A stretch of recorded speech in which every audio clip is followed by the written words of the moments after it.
ለሁሉ ነገር ምላሽ መስጠት ተገቢ አይደለም። ዝም ያለ ውሃ ጥልቀት አለው ይባላል። ስክን ማለታችን የማድረግ አቅማችን የሚያሳይ እንጂ መድከማችን አያሳይም። ስክነት ለጣዕም ውጤት፣ ለጣዕም ልኬት፣ ለጣዕም ማማር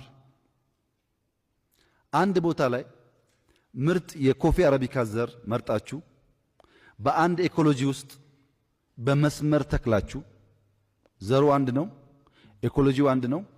በመስመር ዘርታችሁ በኢሪጌሽን ካደገ በኋላ በሰው እጅ ለቅማችሁ በአንድ ማሽን አጥባችሁ በአንድ ማሽን ቆልታችሁ በአንድ ማሽን ወቅጣችሁ በአንድ ጀበና አፍልታችሁ ከፈላ በኋላ ለስክነት የሚገባው 3 ደቂቃ ሆኖ በአንድ ደቂቃ በመቅዳትና በ3 ደቂቃ በመቅዳት ምክንያት ብቻ የቡናው ጣዕም ይበላሻል። የቡናውን ጣዕም የሚያደርገው አንድ ዘር መሆኑ፣ አንድ ቦታ መተከሉ፣ አንድ ቦታ መቆላቱ ምናምን ብቻ አይደለም፣ መጨረሻ በስክነት መቀዳቱም ጭምር ነው። እኛ ብዙዎቻችን በመተባበር በመደመር አምነን ሊሆን ይችላል።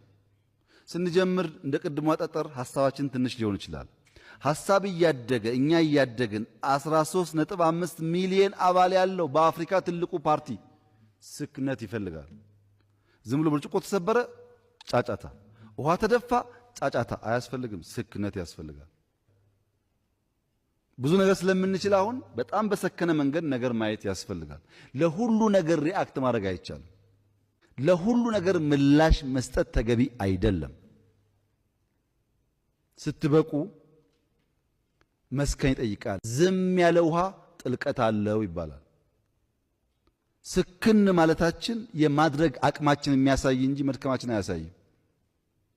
አንዳንዱን ቸል ብሎ ማለፍ ያስፈልጋል። መስከን ያስፈልጋል።